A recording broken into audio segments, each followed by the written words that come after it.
Your proposal is that trauma is a physical injury, which actually has a location in the body. And just like a broken bone, that wound at that location can be fixed. Now, if what you're saying is true, it doesn't just change treatment, it changes how we understand human suffering. Give us the big picture on this idea. All psychiatric conditions or all psychological dysfunction is biologic. That's how I see it. If it's biologic, you should be able to diagnose it, one, and treat it biologically. The closest analogy I can make, which kind of makes sense, I think of a computer. So it's malfunctioning. So if you have a chip malfunction, you can put all the software you want to fix it, it won't work. So talk therapy is not going to work particularly well if you're hyped up. If you fix the chip, now the patches will work. So part of what I was able to come up with is how to fix the chip. Chip in this scenario is the brain.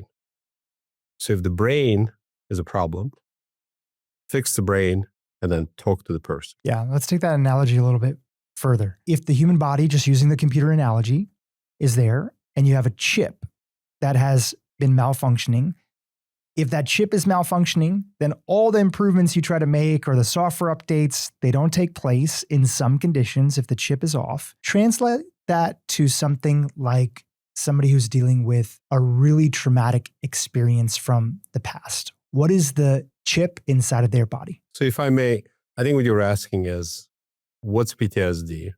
And we'll talk about the term later, but let's say PTSD. So let me just walk you through the biology of it. So an event happens, be it military operation, being a sexual attack, being whatever. It doesn't matter what it is. It's irrelevant. Something bad happens. Two things happen. Number one, your body produces something called norepinephrine. Norepinephrine is a brother of adrenaline. So if you're standing in front of the bus, it almost hits you. You feel hyped up, you're hypervigilant. You want to make sure the bus doesn't hit you. But if it's not bad enough, meaning you almost got hit, but it wasn't that big of a deal, the next day you're okay. Everything's gone. Second thing that happens, if the event is bad enough, let's say military trauma or other type of trauma, or continuous bullying, something like that, the body produces something called NGF, nerve growth factor. That's produced in the brain, and it's carried from the brain to the stellate ganglion, which is a nexus between fight or flight nerves in the chest and the brain. A cluster of nerves. Cluster of nerves. So once NGF hits this ganglia called stellate ganglion, the nerves that go from the stellate ganglion to the brain, called sympathetic nerves, fight or flight nerves, start to sprout. Technical term, basically, it looks like extra leaves. So let's say normally it's 4 nerves, and now after this happened, NGF increased, you have now 8 nerves. Each nerve produces norepinephrine. So, but it stays like that. It could last like that 50, 60, 100 years. As long as the NGF lives in the ganglion, these extra nerves are there. Too much norepinephrine gives you all the symptoms of PTSD. Can't sleep, hypervigilance, sexual dysfunction, anxiety, all of that, feeling of doom. That's all too much norepinephrine.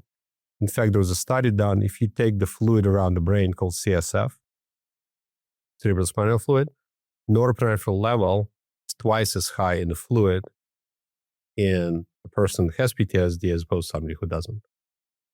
So that state can persist for a very long time. So too much norepinephrine, basically. But one of the questions people ask me, why can't I just snap out of PTSD? Like one day I get up, like, not PTSD for me. Well, you can because your brain has been rewired. So the chip is broken. Yeah, an actual physical rewiring. Correct. And that has been shown in rat experiments. It actually happens. It's not like this is just my guess. So the next level, once you understand that, too much norepinephrine in the brain activates the amygdala. Amygdala is a part of the brain. It looks like almond. It's kind of sits in the middle of the brain. I can't really show you what it is. And as long as that's active or overactive, all the symptoms I described is going to continue. What's interesting is if you have a brain scan using functional MRI or advanced scanners like a PET scan, you can actually see the overactivation of the amygdala.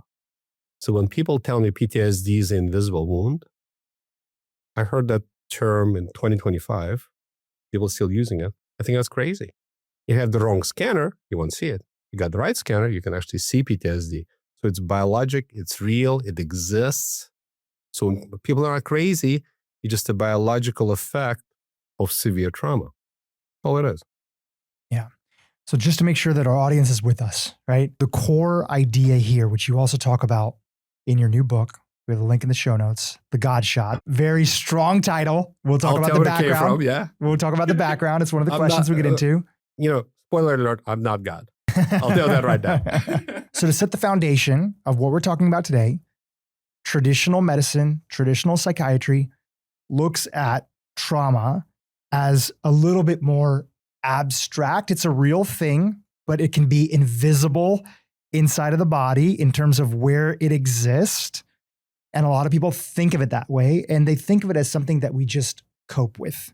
We try to do our best using the tools that are available in the current toolbox. It's a lifestyle. And your vision and your theory and your proposal here today that you're putting out and your clinical experience through all these patients that you've worked with is that trauma is a physical injury which actually has a location. And just like a broken bone, that wound can be fixed. And you talked about it kind of quickly, but we'll just touch on it to make sure that everybody's on the same page. It's the stellate ganglion, that cluster of nerves that are there. That's part of this, again, just reducing this down to make sure the basics are there. It's a lot deeper. Of course. This connection between the brain and the chemicals that are being produced, this cluster of nerves and the amygdala have this relationship. When this cluster of nerves sprouts, so to speak, and stays on forever, you are stuck in this loop of trauma that you can't shake out because physically your body has actually changed from this trauma. Am I understanding that correctly? If I may, I'd like to add one more thing. Please. So fight and flight system, sympathetic nervous system, starts in the brain, goes down the spinal cord, comes out in the chest, thoracic spine, and goes up the stellate ganglion. Stellate ganglion is a nexus between fight and flight nerves and the brain.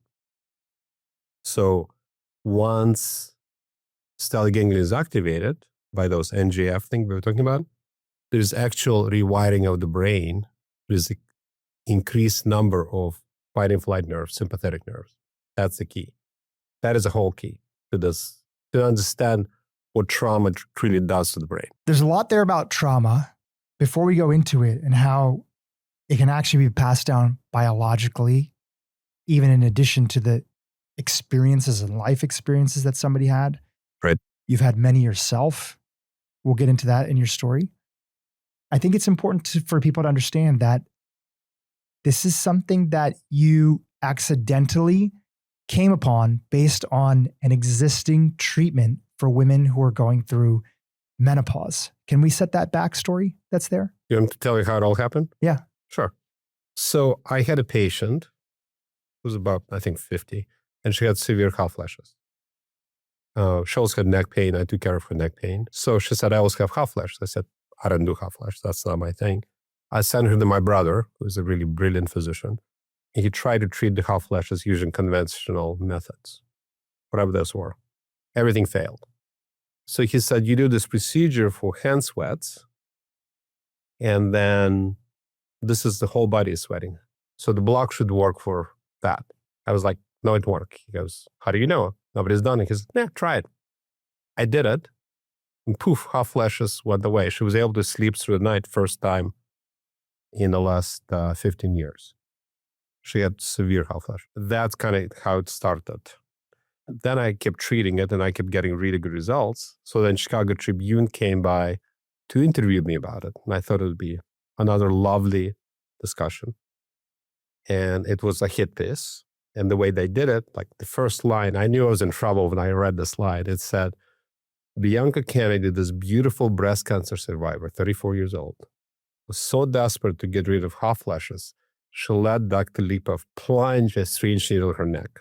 And went downhill from there. They went to Northwestern, where I went to medical school, and they interviewed chief of gynecology. And he said, that's totally terrible. Shouldn't do it. That's bad. Yes, it's working, but you don't know how it works, so it's garbage. And it got worse. So the main concern was that it was working, but they said, you don't know how it works. So go away. So I got a little upset by that. I read about 3,000 articles, and I read an article in Finland where they were trying to treat hand sweats by putting a clip in the chest here, fight or flight nerves we were talking about. They found hand sweats went away, and PTSD went away, and anxiety went away. So I read that. I was like, why would that possibly happen? Because I don't understand that. So then I looked at the anatomy, and turns out those nerves in the chest go up to the neck and up to the brain. Once I figured that out, I called up my brother. I said, send me a PTSD patient and we'll treat him. We did that, and he was on the way to be admitted to the psychiatric ward. His PTSD went away, and here we sit today talking about it. Yeah. And so just unpack a little bit of that. Your background is in anesthesiology. Yes. Right?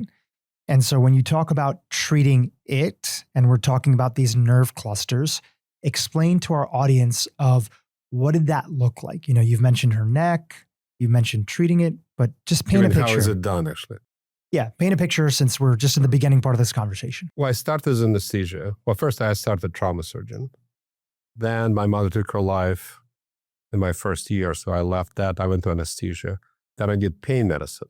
So as a pain medicine, our job is to numb up various nerves to take care of pain and treat pain conditions, basically.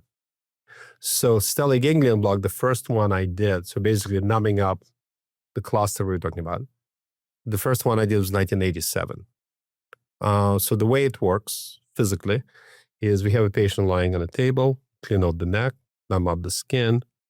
Now we use ultrasound, which is better than what we used to use before.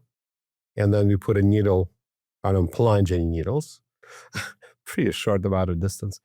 What you need to do is go through the skin and numb up the nerves in the neck under ultrasound guidance.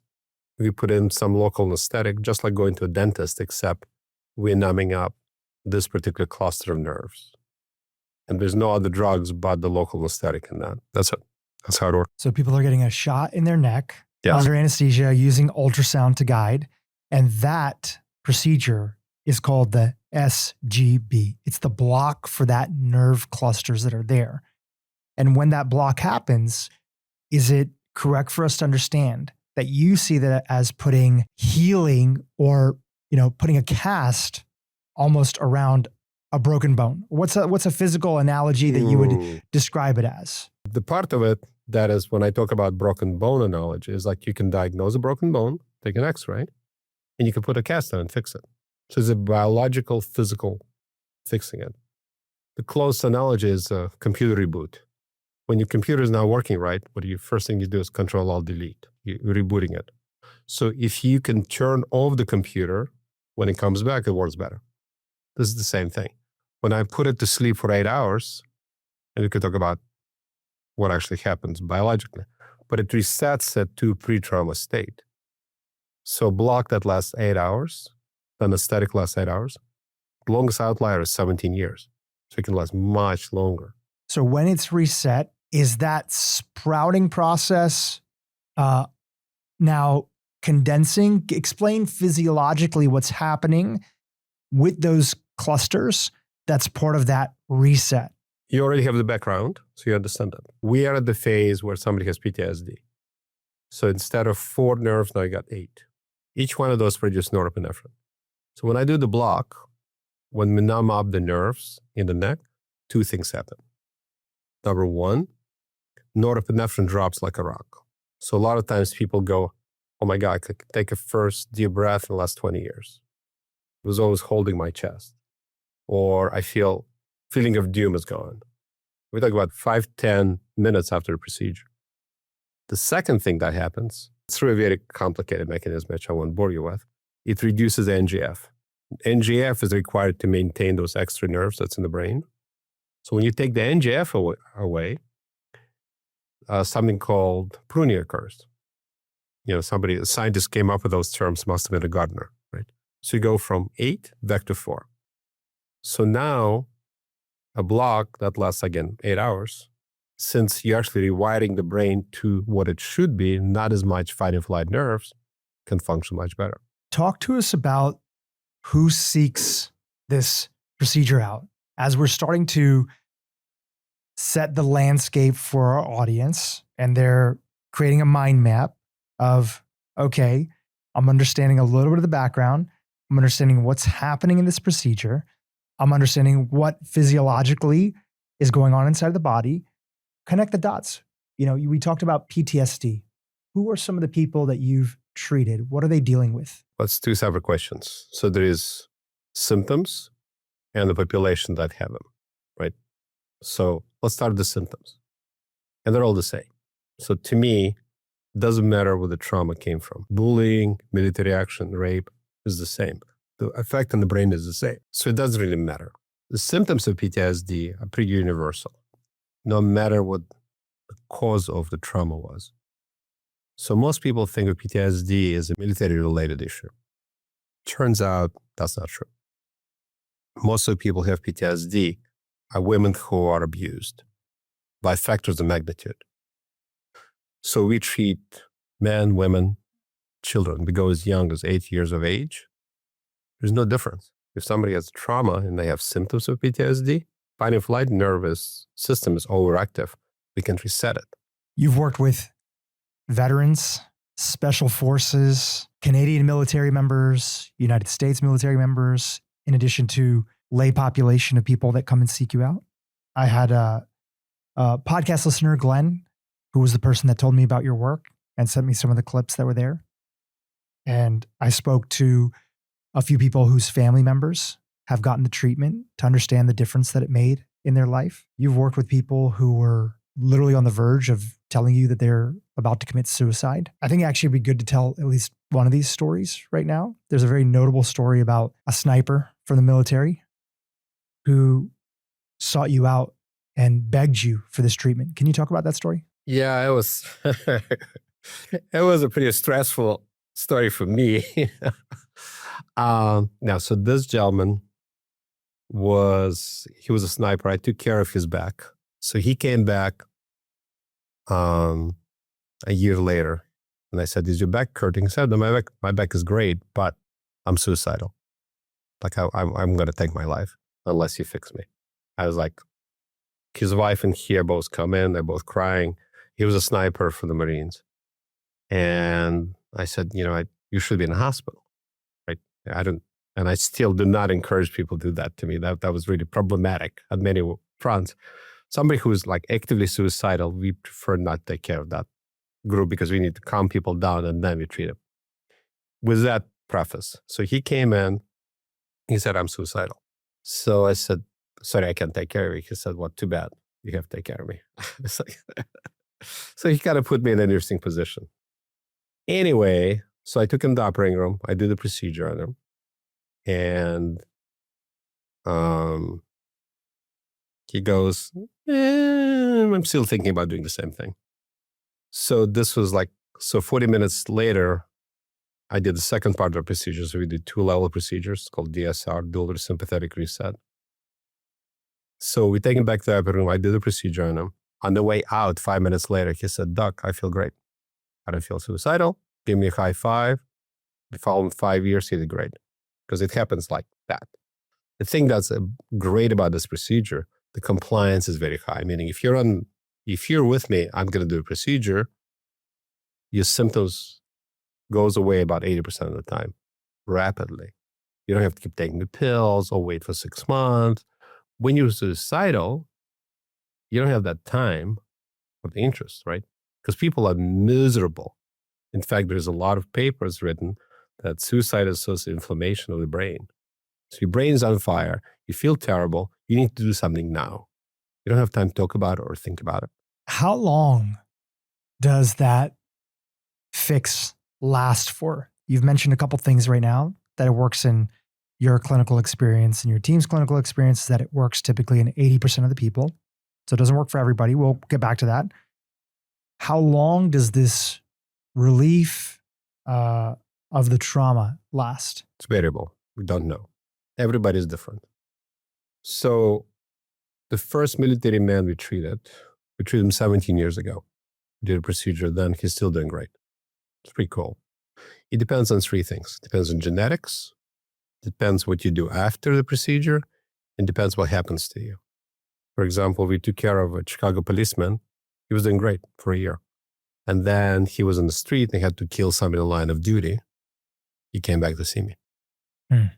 Right? So it depends. So an additional trauma reactivated. It doesn't always. A number of our special forces guys went back to military action and they were okay. In the case of the Chicago police officer, did he get the treatment again? Yes. And he got the relief again? Yes. Sorry to interrupt, but memory loss is on the rise. And that's why I've created a free guide that you can get right now featuring the top brain boosting foods that you can include into your diet starting today to help you combat this. I've worked with a few of my friends to feature 5 foods in this free guide. And guess what? A couple of them will probably surprise you. Make sure you're one of the people that focuses on keeping your brain sharp by downloading this guide today. Just click on the link below or scan the QR code and I'll send you the guide right away. Let's go into a little bit of the backstory, your personal story, which you write about in your book. You have known trauma yourself, starting from your early years in life. Before I was born. Before you even born. Can you talk about that and how this touches on the themes of how trauma can sometimes even be passed down biologically and sort of these early life experiences that can shape people? Anyway, so the whole concept that DNA can change with experience, not mutation of DNA, but you can turn the genes on and you can turn them off. It's a fascinating concept. It's called epigenetics transmission. So when somebody has trauma, you can transmit PTSD 2-3 generations. That's been shown actually a number of times now. What's interesting is the gene that you can measure controls NGF. Remember we talked about NGF that makes things grow? That's the gene. You can actually track it down. There was a paper on that in 2017 from Walter Reed Hospital. I think that's just fascinating. So my particular story is my grandfather was living in Ukraine and there was like horrible things happened. He gave those genes to my father, who was involved in World War II. He volunteered at 17 years old, dropping bombs on German ships. Out of 10,000 people in his squadron, 100 made it home. So that trauma got exacerbated. My mother was alive during the war, but she was not involved in military action. So when he came back from the war, he was not a charming man, unfortunately. He was not that easy to deal with, Dr. Purohit, I understand, but he was interesting later. So he induced PTSD in my mother. It's called secondary PTSD. Because if you have like strained relationship or it's always intense, all of that, it leads to brain changes and DNA changes in the spouse and the children. I'm one of those children.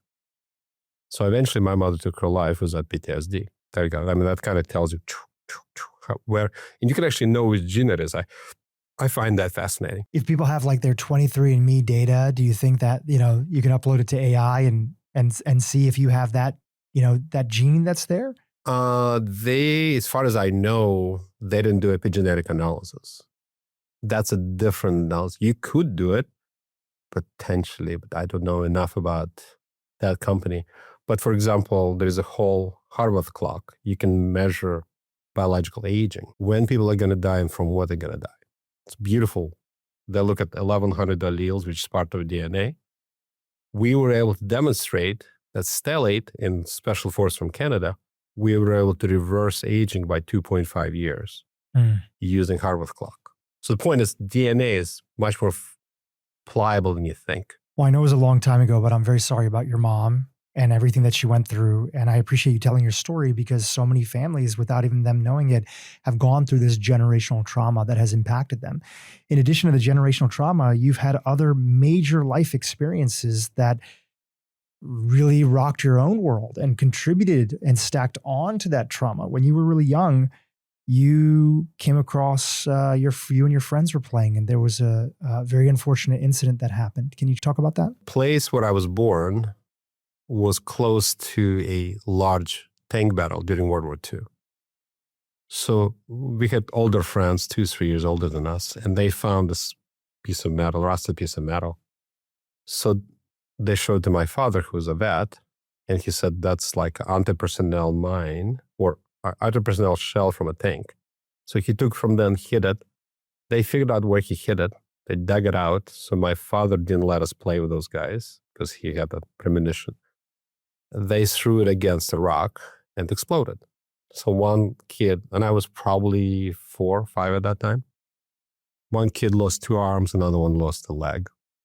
So, I mean, that was a serious explosion. So let me just give you a quick story of my highlights of my trauma, shall we say. Let's walk through my trauma history. So that was interesting. Then we went to Moscow when I was 6, which was a change, but it's not nothing highly traumatic. Then from there at 14, we came to the United States, which was, adolescence is not the best time to change countries. Then I went to medical school. When I finished medical school, or I was about to finish, my parents gave me a trip to Puerto Vallarta. And I took a lovely snorkeling trip. And then we were swimming in this little alcove. So this gentleman, I use the term loosely, was drunk in his boat, came across the buoys and hit me with a propeller blade. So I lost half my blood volume in about 5 minutes, give or take. So I had out of body experience and all of that. And I crawled into the boat and I was able to stop the bleeding. The bleeding points. I had enough medical training to do that. So I survived that. You had to use your own hand as a tourniquet. No. He had towels. Okay. And I used power to put pressure. Yeah. But, I've had enough medical training. Next year, got even more better. So my mother took her life when I just 3 months into my surgical training. So I had a little trauma, you'd say. Well, where this is all leading up to, in addition to talking about the background of trauma and how it shapes people in their lives, is that at some stage you also underwent the treatment as well. Yes. It was interesting. So what happened was we have a child, my wife and I, and he was triggering me all the time. I had a complex childhood, to put it very politely. And then I had this feeling of a hand holding my heart and squeezing my heart, and I couldn't take a breath. I was very functional at work. I ran a big pain clinic. I was totally useless at home. My wife said, what?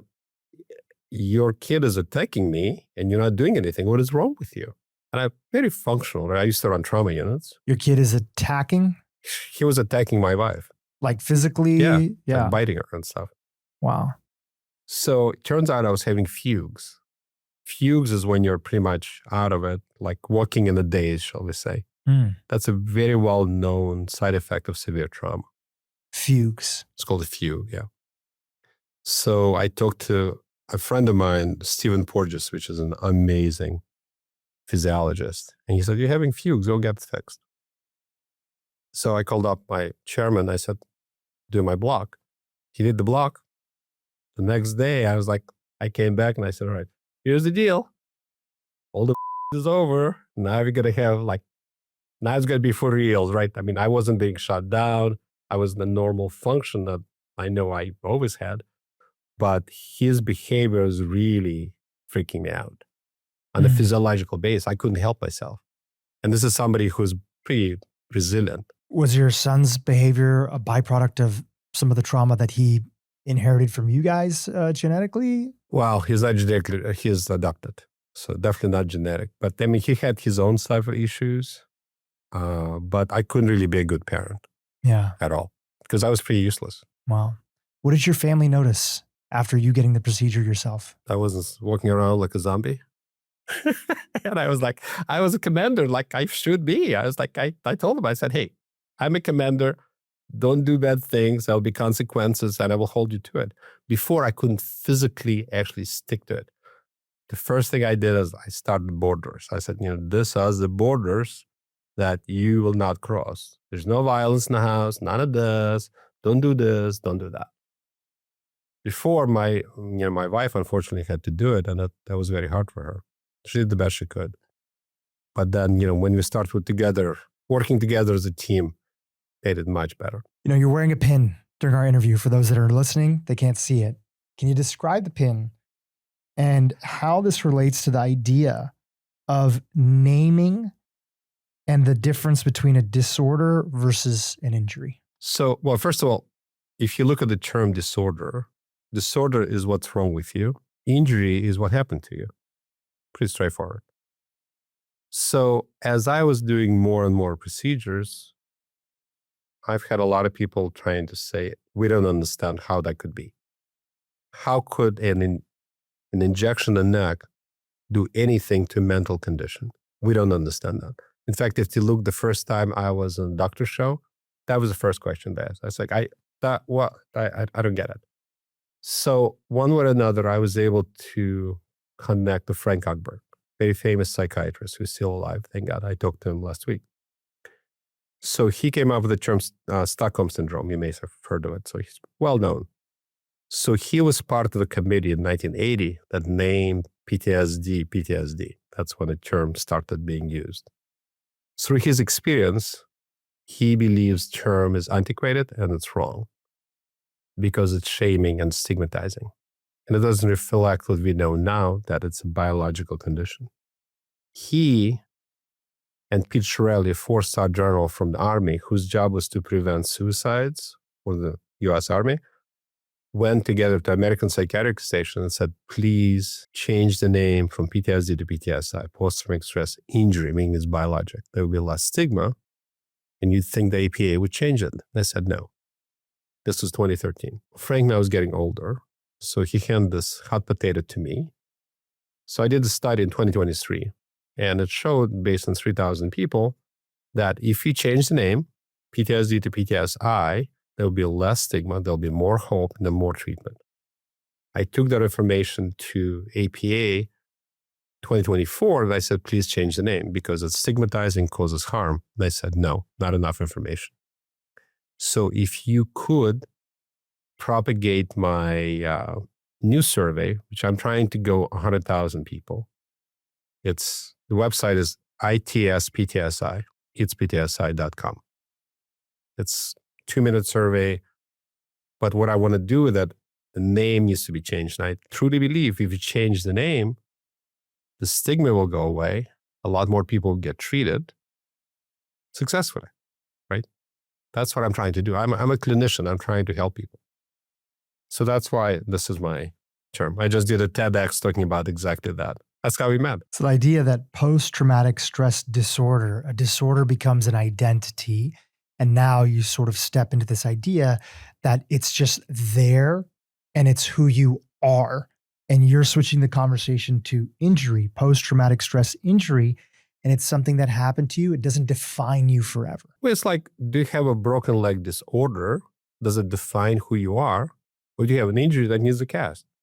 I mean, I'm a biologic guy as the gets, right? I mean, when somebody comes in trauma, you fix the chest. It's not a trauma disorder. What does that even mean?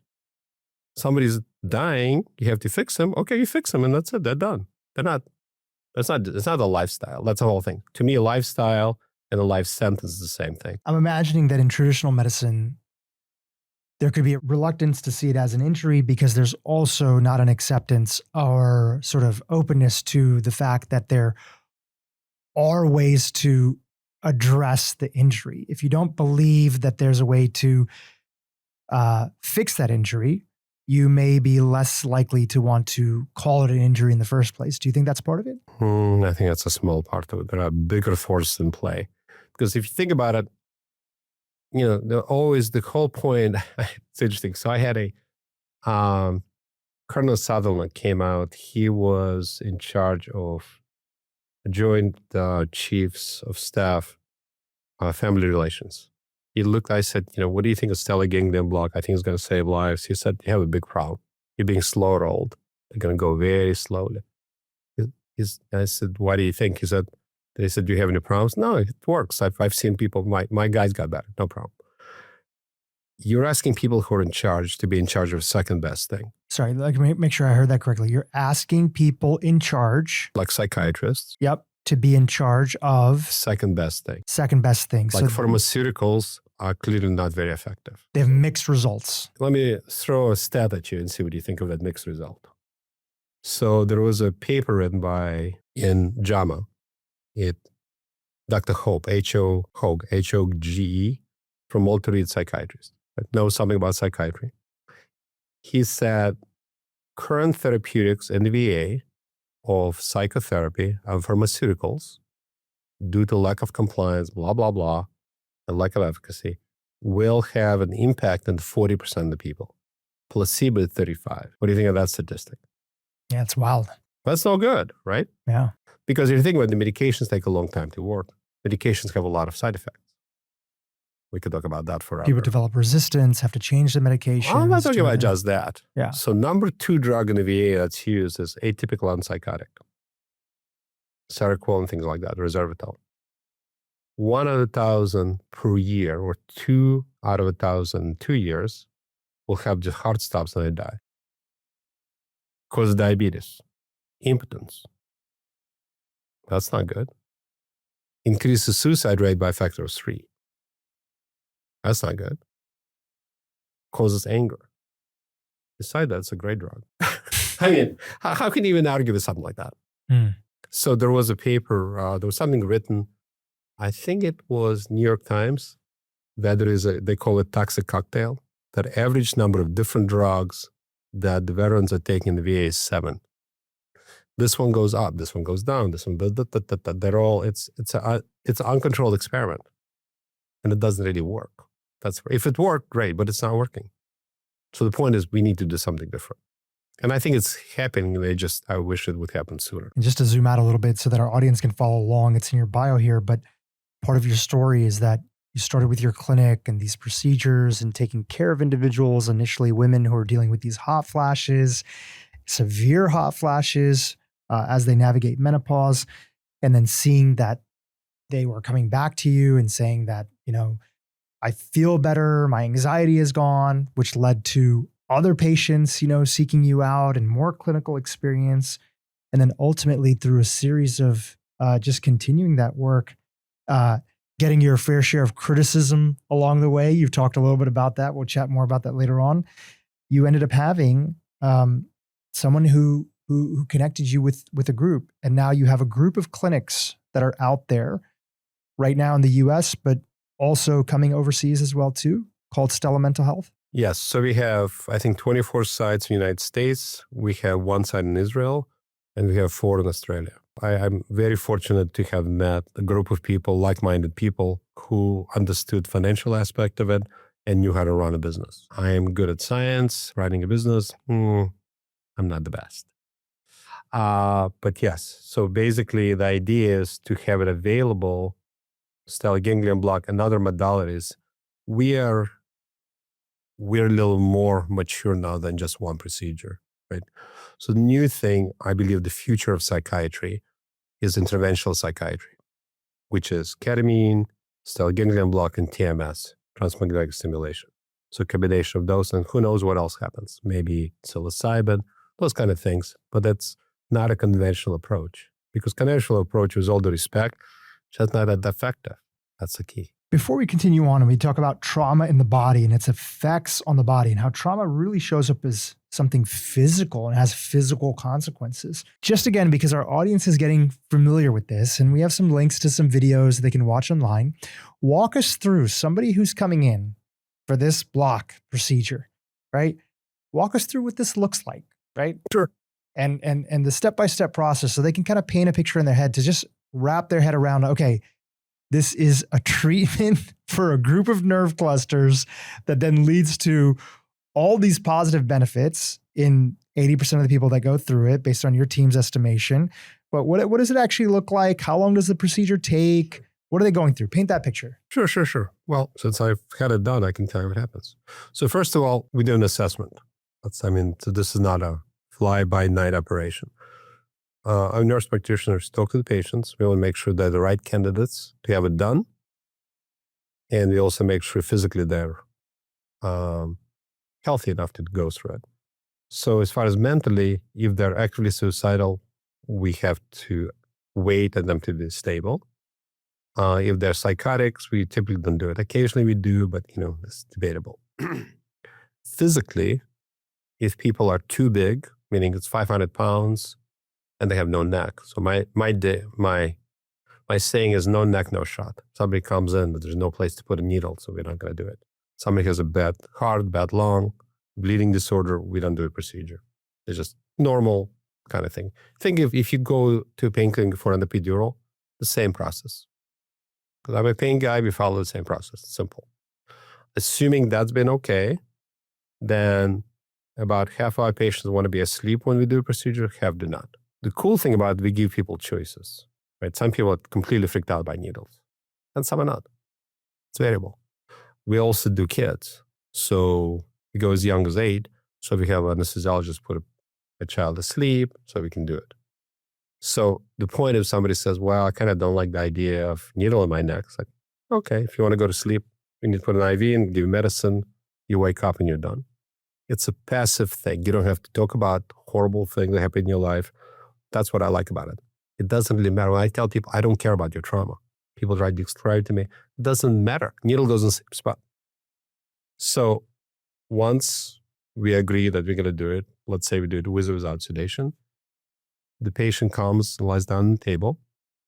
I use ultrasound to find where we need to go or we don't go.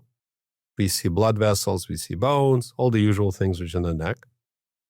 Then I clean off the neck with a little sponge, numb up the skin. It hurts less than tooth injections because there's less nerves in the neck. Then I put some towels on, and then I guide the needle under ultrasound. Whole thing is about 5 minutes. We put one needle at C6, one needle at C4. Done. Thank you. We observe the people. What happens is they will have a droopy eye for about 4 to 8 hours. That means I'm in the right spot. When you numb up sympathetic nerves, the eye starts to droop. That means I hit the right spot. It doesn't mean it's going to work for psychological conditions, but I know I'm in the right spot. So it's not a side effect, that's an effect of it. We want that to happen. This works in your clinical experience on 80% of the population that has come to see you. What separates out why you think it works for some people and then doesn't work for the 20% of the people? Well, that's a good question. We are getting closer to that all the time. There are a couple of reasons it can be. Some people can have other conditions like infections of the brain, things like that. There's also cross connection between the right side of the nerves on the right side can go to the left side and vice versa. Sometimes we need to do a procedure closer together to knock out both nerves. We can get some details of that. I think that's part of it. The other thing is I have a new buddy who is very big into figuring out immune aggressive attacks on dopamine receptors in the brain. So it could be autoimmune problems, which we don't know about. So we're talking about possibly testing for those autoimmune conditions and treat that. We don't really know. So there could be other pathways of insult that are ramping up their fight or flight system that are separate from or using different pathways to ramp up this whole process. That's not what I'm saying. Fight and flight system, I think we got it handled most of the time. But there could be other processes going on, like brain toxicity or post-COVID brain. We use this for post-COVID, but COVID may have done too much brain damage for this to reverse, right? Or the autoimmune condition has now chewed up certain part of the brain, we cannot get it back. I don't know. In the case of, just because you mentioned it, post-COVID syndrome, are you talking about like long COVID? Yes. As people describe it? Yes. So you guys are using it for that. What do you think is missing from the long COVID conversation that you've seen out there from individuals and why your treatment is getting to the root of it? I've seen big institutions. I'm not sure how they're actually treating it. There's no real good treatment. Our treatment looks at, so if the way to understand what Stellate does, there's a couple of things.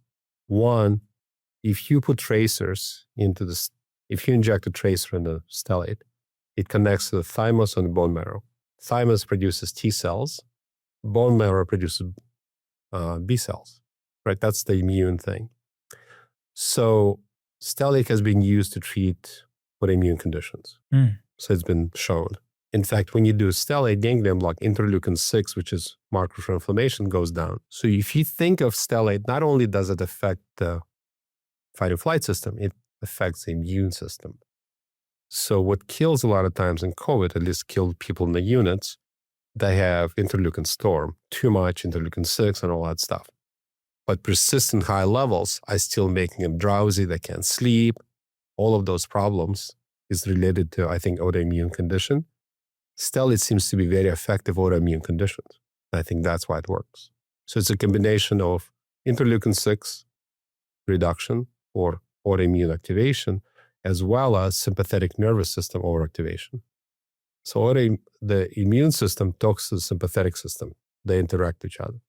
So if you can combine both of them going down, people can sleep. Sleep, if you have somebody abnormal sleep, it activates autonomic nervous system. So if you can calm it all down, have people get good night's sleep and reduce their inflammation, they can do much better. Is that one of the first things that people notice after getting this shot and procedure done, is that their sleep, besides the sense of feeling like the weight off their chest? I've seen some videos. Right. You have some patients who pretty much immediately that day feel like a weight has been lifted off their chest. But the other thing is it takes away the fog. I think when people describe brain fog, which is very common, unfortunately, in COVID, it's interleukin 6 attacking the brain. The brain on fire, people, I love that term, because I think that's true. It is an autoimmune effect on the brain. And that's what leads to depression and other things. Let's talk about this idea that trauma just doesn't affect the mind. It reshapes the entire body. This picks up on some of these themes that you've been talking about here, like interleukin 6, an inflammatory cascade that ends up happening, one inflammatory marker that's inside of the body. What are some other physical consequences of people living with trauma? There's a couple. One, there's very clear progression that you can say that somebody has PTSD, the chance of heart attack is twice as high. That's a pretty big one. It's huge. Yeah. Infertility is another. We are able to reverse some infertility. I have to tell you a cute story about our first SGB baby, I call her. You can reverse infertility using stellate. 85% of men have sexual dysfunction, even young men with PTSD, and that's reversible. It affects hormones, it affects the immune system. There've been a number of studies showing that ulcerative colitis can be treated using stellate. Right? And why would I do that? The reason it does, it reduces interleukin 6, which is part of the inflammatory response and the part of the trauma in the colon. Talk about the infertility case. I think there's one story that you talk about in the book, but I don't know if you have a different story in mind. I took care of this gentleman. I think he's from Seattle. He was a firefighter, or he still is. And we treated him and his wife. So a lot of times we try to treat couples together, primary and secondary PTSD. Considering my mother's death, I'm very interested in that. So we treated both of them. And he calls me back later, 2 years later. He said, "Hey, I feel great, doc. Thank you so much." I said, "Great. Thank you very much."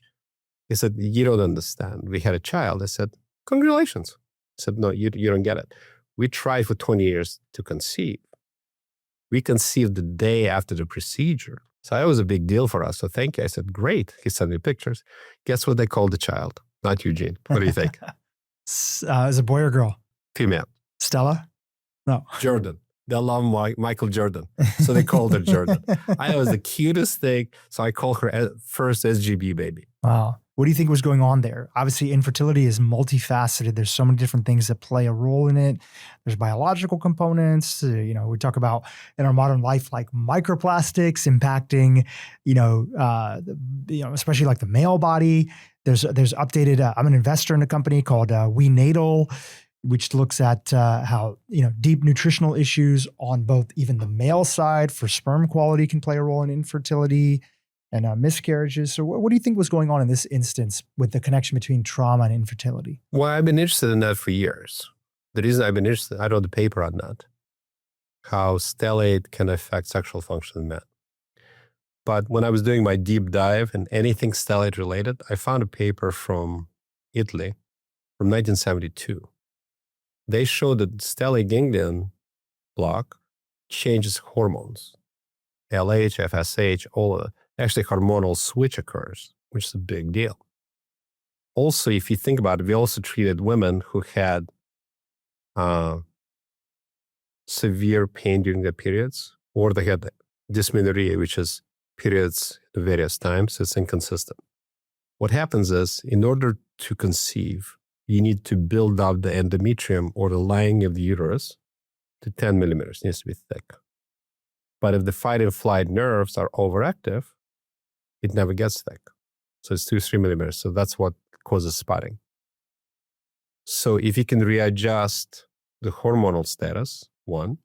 2, if you can reduce the sympathetic tone, then you can have a nice endometrial lining, right?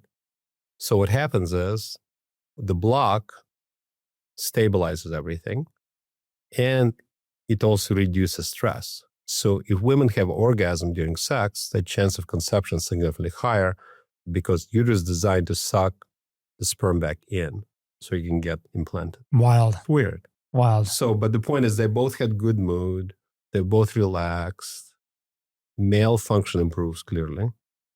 All of that leads to more successful conception. You also have this idea that trauma accelerates aging. So many conversations in this podcast are about longevity. And when people think about longevity, of course, they think about sleep and physical exercise. And they think about, diet and reducing ultra-processed foods and all things that play into reducing inflammaging, right? That's a term that's come out over the years. That's a great term. And there seems to be some connection with trauma as being a major inflammager in the body. So we do know that PTSD makes people age faster. I think it's pretty much a not debatable issue at this point. So if you look at Grim Age, which is my favorite epigenetic test for aging, that's what I had done on me. Grim Age? Grim Age, that's what it's called. GRIM age.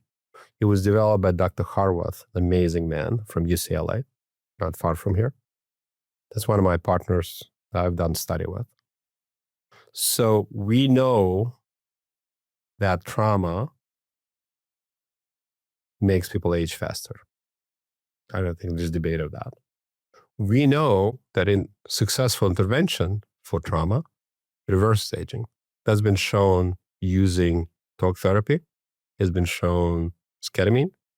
I've shown it using Stellate. So if you go to my website, dr.eugenelipov.com, and look at my presentations, one of them, we were able to reverse aging. I was referring to about 3.5 years, I think, in Canadian Special Forces by doing Stellate. So trauma leads to inflammation. You're right. So interleukin 6, back to that, the whole thing, aging. So you can reverse it because the problem is if your body is always stressed, so sympathetic overreactivity, fight and flight overreacting, dysregulates immune system. That's what leads to inflammation. That's what leads to aging. It potentially leads to cancer because the reason not everybody has cancer, everybody develops cancer cells, but the scavenging, which is the immune system, eats those up. So it develops into cancer. So if you look at the cancer rates in military personnel and first responders, they're significant, which makes perfect sense. But theoretically, it's reversible. So if you don't sleep, interleukin 6 goes up. All of those things work together. They're all connected. You have this quote from the book, trauma floods the entire system, breaking you down from the inside out. And that's how we should think about it. If we care about aging, if we care about, living our best life and even just day-to-day happiness, separate from health span and lifespan, trauma is that thing in the background that's always attacking your body.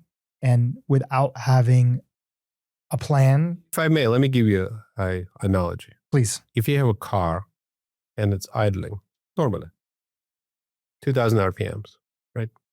The engine's going to live X amount of time. If now you have a heavy foot and you're idling at 5,000 RPMs, the engine's not going to live as long, right? It's going to burn out. When your sympathetic system is on all the time, you're revving much faster.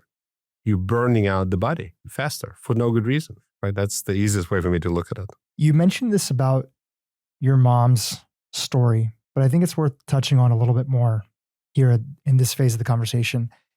That trauma is, in a way, a social disease, and it can be spread through this idea of secondary trauma, right? You mentioned that earlier about your mom. Secondary PTSD. Secondary PTSD. I'm imagining, a question from some of our listeners would be, can loving someone with trauma change their own brain and their own experience? Can be being in close proximity with somebody who has this PTSD, PTSI. How does that impact their own brain and body? Badly. Let me give you more detail on that. So what happens is, let's say if somebody comes home, let's say it doesn't have to be a woman, but let's assume it's a female. The woman is at home with a child, let's say. The husband comes home, first responder, military, whatever, doesn't matter. And you don't know what kind of, are they in a good mood or in a bad mood? A lot of times when people have PTSD, they don't want anything, they want absolute quiet, and they don't want any kind of thing, and they're angry. That's part of PTSD, my experience with my father. So if, let's say, a child screams or a toy drops, whatever, it could trigger them, right? And you don't know if they could become violent, verbally, physically, whatever. So the best way to give PTSD to someone is to feel insecure and unpredictable. So it could be good, could be bad, could be at the same time, it could be flipping back and forth. So if you're walking on eggshells in your house, your body knows that. Oh, but it's not a big deal. It is a big deal. If you do it over years, it's a big deal. It changes your DNA, changes your child's DNA. So for example, some special force from Canada, I love to treat them and their spouses, and sometimes their children. Because to me, PTSD is like STD. In a sense, you fix one, and then once he has it, he's going to come back. Because now you don't know how they're behaving, goes back and forth. So you want to treat both at the same time. Mm. And, we've had some amazing stories along those lines. But, it's like one of my favorite stories was I had this very successful man from Puerto Rico. Came in, we did treatment for him, we did his wife, blah, blah, blah.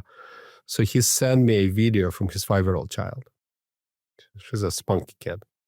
And he said, "Thanks for giving my daddy back. He's so nice now." Almost made me cry. If somebody would have done it for my family, I wouldn't have lost my mother, right? But it was so sweet. And I asked the mother, and she said, yeah, the temperature of the household is down, right? Think about high temperature, like you don't know what's going to happen, people are cranky, as opposed to everything's fine, nothing to see here, everything is good.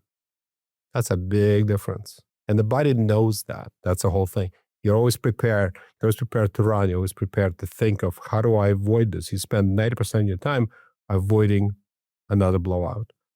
That's not healthy at all. That's a problem. Yeah, and reading your book, I knew this, but really the strong connection that I was walking away from that I think about as you were just sharing is that even people who have gone through like deep bullying through, maybe they were obese or there was this or that or whatever sort of reason that was there that they went through this really tough time in their life, they could have gone through, they can have PTSD from that, right? It doesn't have to always be this sexual abuse. Now you're walking around with that. You could have grown up with a parent that you have to constantly be on eggshells with, or a caretaker or somebody that's there. You inherit that as part of your own survival mechanism. It's part of your injury response as well. And now you're spreading that inside of your own family, where you're the person where everybody feels like they have to walk on eggshells around with, and you don't want to be that way. And many of these individuals have an insight that I don't want to be this way, but I don't know how to break out of it. I don't know how to snap out of this way of being.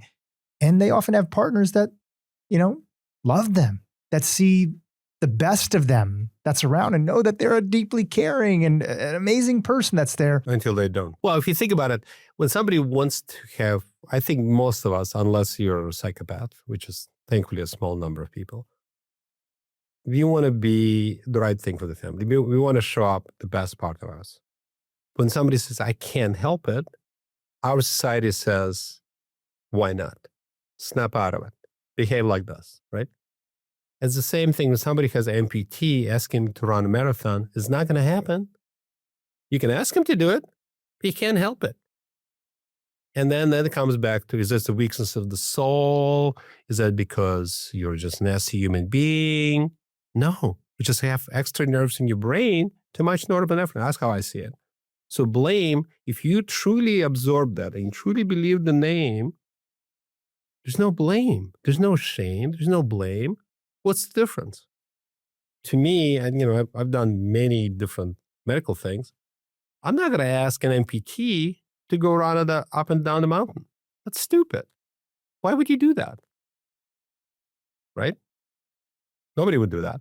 But somebody who has, if I show you the brain scan and say, oh, his amygdala is overactive, you ask him to be calm, he's not going to be able, he cannot do it. His neurocircuitry are hijacked by the trauma he experienced in the past. Why even asking that? Oh, and we're not talking about living with this forever. We're talking about thinking of fixing it. It's not a lifestyle. That's a whole thing. It's not a life. There's hope. Nobody killed themselves if they have hope. If there's no hope, you got problems. So far, we've been talking about your story, how you came up with this procedure, how you worked with a group of people to now, make it available in clinics throughout the United States and the world. Give me the critical lens that you've dealt with over the years and that you are actively working on addressing. So the first thing that we've mentioned, and I mean that not from like the devil's advocate point of view, more from the sense of the limitations, what do people talk about, what is needed to further have people get on the train of this. So you've already mentioned one thing. This works in 80% of the people, 20% of the people. There's different theories as to why. There could be different pathways that are impacting them that need to be addressed. Your team is working on getting better. What other criticisms are there that people should have a healthy view of any sort of procedure and understand? So let's start off with the data. You have a lot of clinical experience that's there. What data exists? What data doesn't exist on this procedure? Most of the studies that have been done have not been particularly good, in a sense, clinically. They've been good studies, but they're not rigorous. The other thing that's problematic, people in medicine are used to placebo studies, meaning you give somebody a sugar pill and a real pill, and you can see which one works. Straightforward. You cannot do it with this. It's impossible. Because if the eye droops, the patient knows there's the eye droop, right? So there's no placebo. That's a problem because scientists don't really buy into that kind of approach. They're not used to it. So nobody's even attempted it because they say you can't even do a placebo Oh, no, it's been control. done. We're getting to that. My point is you cannot do a real placebo in this space. It's impossible. Even though people have done it, it's still spunky. So let me tell you some of the studies that's available. Dr. Alkire did a study, Long Beach, California, not far, VA. He did a PET scan. Before and after. PET scan demonstrates what's really going on in the brain. Amygdala overactivation, if you do a stellate, it decreases the function of the amygdala. It was only 8 patients, so it's a small study. There was also a study done, which really was very damaging, and I'm very upset with them. I will always be upset with them because they spent years trying to discredit me and this whole thing. And whatever, we'll deal with that in a second. That came from San Diego Military Hospital. Yeah, so another military study. Right. That was a placebo done, and they said it's no better than placebo. So people, every time I talk to anybody about this, they throw the study at me. That's one of the first things that comes up. Correct. They go, no, it's placebo. Well, there are a couple of problems with that study. Just set that study up. How many people was it? N of 42. Okay, so it's 42 people. Right. Done through the military hospital that was there? Through the Naval Hospital. Through the Naval Hospital in San Diego. You got a Correct. big naval outfit over there. Yes. When was it done? 2016, I believe it came out. 2016. Right.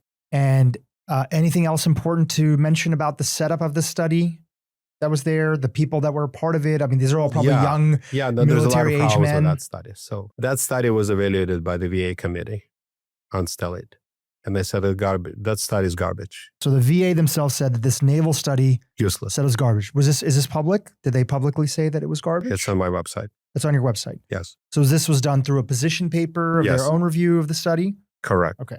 We'll link to that in the show notes so that people can see that. It's on my website, 2017 VA position. So let me tell you what is wrong with the study. And I'll tell you how ugly it got. I knew it was happening. I knew it was happening in the study because I met a lovely woman who was a naval captain, and she was starting to do procedures in that hospital, and they did great response. And then they did the study, and the people who did the study were interesting, shall we say. We won't get into who it was, but they select the patients. If they said it worked for them, they would lose $2,000 a month stipends. For disability. That's not the patient that should have been studied for that study. How do you know that that was the case? Did you have patients that were telling you? Were they informed ahead of time? The people who ran the study told me that. That's a fact, yeah. And they had let the individuals know, these 42 men, that, hey, if this works, you no longer are classified as depressed or PTSD or suicidal or whatever. It doesn't matter how they knew. It was known. It was known. Right. You know, just to set this up, just having seen this from like different financial podcasts that are out there, if you are a military veteran that is disabled or you're active, right? But you cannot be sort of active because you're on disability. Yeah. This is your livelihood. So you're saying that you're separation from the military. That's what they call it. Okay, there's separation from the military. Right. But they're still getting paid every month because they have some disability. And they will be until they're 70. Until they're 70. Right. So you are threatening somebody's livelihood right. if they say that this ends up working for them. Correct. That was a bad group of people to be picked for that study. And also some of the technical stuff, the woman who ran it was great. They transferred it to Okinawa and they put somebody else in charge who was not as good, shall we say. If the woman who did it was great, wouldn't they have thought of the fact that it would have been, a complete disadvantage to people to say that it would have worked, like the study design? Like the study design was flawed from the beginning. If people are disincentivized through losing their livelihood, what are your thoughts about that? If the woman was great, wouldn't they have seen that in the study design? To me, they had secondary agenda. They wanted to sink this whole concept, in my opinion. That's what they were trying to do. The higher ups. Whichever way they wanted to do it, that's what they were doing. That's regardless how they explain it, it got more interesting. So the study comes out. And I wrote, so in medicine, when you publish something, all the physicians who read the study have the right and the responsibility to comment on anything that's wrong or a lie about the study. That's how it works. It's called letter to the editor, right? So I wrote the letter to the editor, and they told me, no, we're not going to publish it. Why? No, just not going to do it. That has never happened to me before. I've written. What was the reason why? Did they say it's a conflict of interest or what? Oh, here's what they said. No. That was it. That was the explanation. No. That was it. That was the extent of the discussion. Pretty big organization. No. It sounds like you have individual people that are part of the military or retired or veterans, some that are active, that are strong advocates for you. Then you have other groups like the VA wrote out this position paper that you're mentioning. We'll find it. We'll link to in the show notes, is saying that, hey, this study was not done correctly or is garbage. Right? In whatever way that they were saying that. And then you have other groups, the Navy, the higher ups that you're alluding to. It sounds like you don't want to mention any names, that for some reason your belief is allegedly that they were trying to, discredit you. It was designed to sort of discredit you from the beginning. Not me using Stellate to save lives. That's what they were trying to do. They're trying to discredit the whole idea. Not me. They didn't care about me. So you have almost like a complex body. You have some things that are working for you and some things that are sort of autoimmune that are working against you. You better believe it. That's true. Yeah. That is a true statement. What did you learn from this study's publication in terms of your mission and vision of getting treatment out there to the world. When you face with something like that, it just basically a decision has to be made. Are you going to pursue it? Or are you going to just fold up and go home? And you find out who you are. I'm the most resilient SOB you'll find. My brother called me BB, brother bulldog. I just don't let go. If it's something that's really important, and keep in mind, this is a personal thing for me because my mother's dead, right? So it's like, if I wasn't going to fight it, nobody else was going to fight it. So fortunately, I had some other champions who were doing it as well. But the reason I really would not let go because I could see all the people who could help. And if those guys study really changed a lot of minds, as is, I've killed tons of people. But that genius decision to do the study, the way they did it. You believe that they 100%. have contributed to the deaths of people 100%. because people look at that and Absolutely. say that this shot isn't worth it. Yes. So that's my position. And I may be putting out a little emotion into it, but I feel very strong. They worked very hard for 5 years to discredit this whole concept. Do you ever feel like you have to throw in the word allegedly so that, people don't come after you or, I said it's my opinion. It's your opinion. What's the difference allegedly? And I don't know. Yeah. So it's I your mean, that opinion. kind of left to me. I'll just say, okay, here's the study. Here's what it says. Nobody's arguing that, right? It's published. Yeah. Here's what the VA said. All the other stuff, do I believe there was a conspiracy? I don't know. That's true or not. No, but your opinion is that you were being actively discredited. SGB as a treatment option. Yes. That is available to people.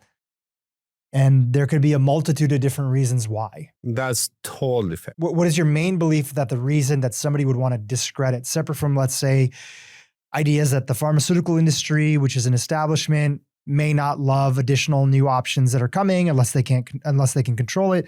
What would be the reason that somebody would want to discredit it, especially when it comes to saving the lives of... To quote the guy I was telling about, Colonel Sutherland, he said, you're asking people in charge currently to be in charge of second best thing. You lose prestige and finance. There's a German physicist and Nobel Prize winner. A lot of people quote him many years ago. Planck. He's my man. Do you want to share our audience about his very famous quote that applies to so many different aspects of health? Brilliant guy, 1920s. Planck constant for those of you who are geeks or nerds, which I am. I'm very proud to be one. He said, science move ahead at funerals. Basically, you need people who are in charge of other things to die before new ideas can come to light. Yeah, it's hard to get an old dog to admit that the way that they've been doing things in any sort of field, and his field was physics, math, everything like that. But whether this be in medicine, technology, whatever it might be, all the sciences that are out there, it's hard to get people who have been doing things one way to all of a sudden wake up and say, hey, we got it wrong. This is a different approach that we should explore. There was another study done from Fort Bragg. So study was well designed. It was what year? Special how many forces. people? It was 2019, 112 people, I believe. So a larger study than the 42. Study. The other part is none of them were separating from the military. So they took into account what was wrong with the study. So they found that, and it was done in 3 sites. So naval side was done on 1 side. This was done in 3 sites. It was done in Fort Bragg, Special Forces, Hawaii, Tripoli Hospital, and Lanchheim in Germany. And they found stellate worked twice as good as placebo, which is not a surprise, which is great. But it's still ignored to this day. I believe part of it was the N was a little small, the response were okay, but there's no, you can still say, I think this is a placebo effect. You can argue that back and forth. So in the interim, I ran into an amazing lady and her husband, Linda Greenberg and Glenn Greenberg. They've been philanthropists for a long time, and she's knew a number of SEALs whose lives got better. So she said, I would like to, the team told us that they would like to prove that Stellate works. What would it take? So they gave us a significant amount of money.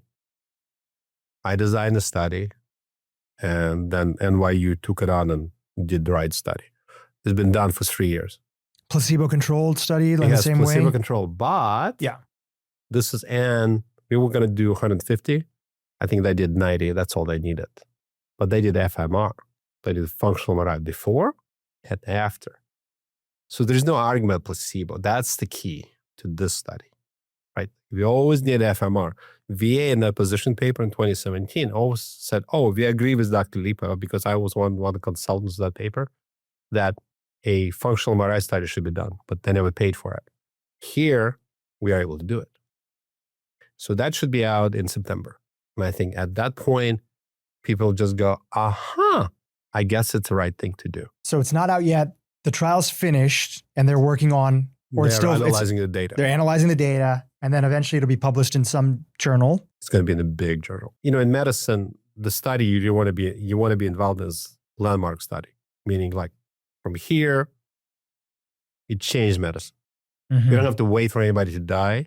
God bless everybody.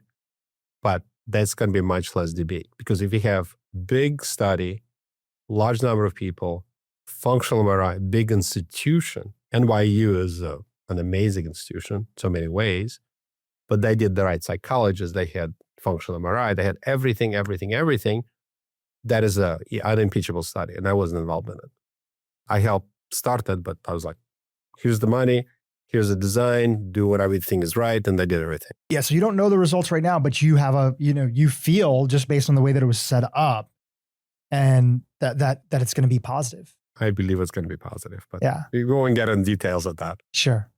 Well, that'll be out in September, and we'll update our show notes so our audience can take a look at that. What was the motivation behind these benefactors of why they wanted to get behind this and spend serious, hundreds of thousands, if not, a couple $1 million to do a study like this? It was north of that. The motivation was, so Linda was a foreign correspondent. So she was an anchor for NBC News. So she's been embedded with a lot of military personnel. She's seen all type of horrors in her life. And then, so eventually I got to treat her actually, which helped her. But she was sitting around the campfire with some SEALs, and they said, Stellate is really helping me, us and, our people. So she called me up and she said, it's like, if it works for me, I'd like to sponsor you actually treating people and maybe studying it. That was a motivation. That was they're an amazing family that really, they helped us do research. They have supported our not-for-profit. Our not-for-profit is called Erase PTSD Now. So if people want to donate to it, that'd be amazing. It's eraseptsdnow.com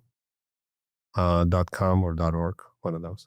But the point is, they have helped us so much, and they help. This is one, without their support, we would not be where we are today by any measure.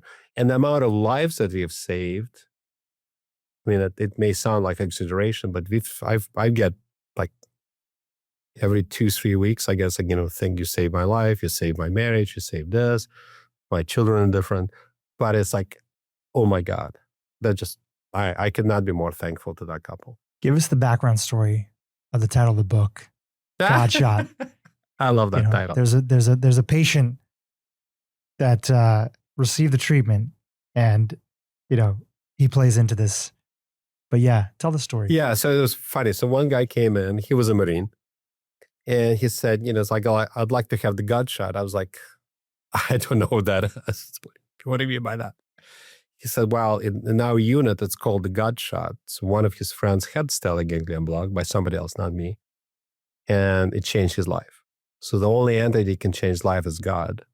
So that's why they call it the God shot, because it changes lives. So I was taking care of this guy. His name is Matt. So Matt was a very good writer, and he was a lieutenant in Iraq.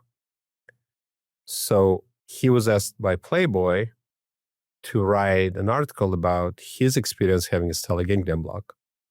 So if you want to read that article in Playboy in 2016, it's on my website. It's pretty funny. That's why he called it the God shot. And we really loved that. So when I met with my writer, and she looked at the paper that's hanging in my wall, and I said, let's call the book that, the God shot. It makes perfect sense. Yeah. Well, because it changes lives. It changed my life. It changed so many people's life. It changed my son's life, my wife's life. Because, I became a more normal person. Are you religious yourself? Do you believe that, do you have any belief of higher power and their involvement in our lives? Well, I was born in Ukraine. I lived in Moscow. So in Russia, at least at that time, I don't know now, religion was opium for the masses, right? So that they're not big into religion. That's not the thing. But the thing that we're in, I had out of body experience when I got hit by a propeller blade. So I was in a tunnel, talking to people in the tunnel. It was an amazing experience. So I can tell you about that. But I believe there's definitely a higher power. So I thank God every day for everything I have.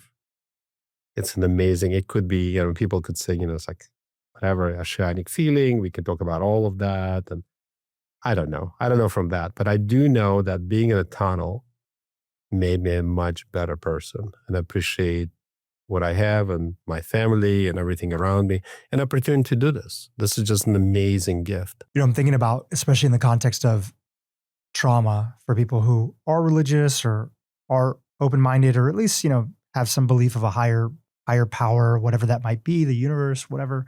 There's often this feeling that when people go through very traumatic things of, why would God or this higher power allow this to happen? Right? That's a question that religions have struggled with and answered over the years. Right. And there's many more people that are way more smarter and qualified than me that have explored this conversation that's there. But I'm thinking about your story, and one of the things that stands out, and I'd like to phrase it as a question to you, is that, do you think that the higher power that you believe in, a part of some of the challenging experiences that you had in life, it almost feels like, reading your story in your book, that you wouldn't have ended up coming up with this idea that there's this procedure, there's this shot that could help people, if it wasn't for the extremely tough times you went through. So one of my favorite terms is hormesis. I don't know if you've heard that term. Very much so. Yeah, hormesis, for the audience, is basically what doesn't kill you makes you stronger. So that is a term that was initiated in the 19th century, where an experimenter was working with fungi. He gave fungicide, not at the level it would kill the fungus, but close to it. So the fungi that survived the attack of the fungicide turned out to be stronger. So now we know it activates certain genes. When somebody almost dies or gets injured, either it can break you or it can make you. In my case, it didn't break me, it made me, in the sense that it activated my genes or whatever. So if it wasn't my mother's death, I would never have, first of all, I would have been a surgeon. I would not have been an anesthesiologist. Profession I really never liked very much.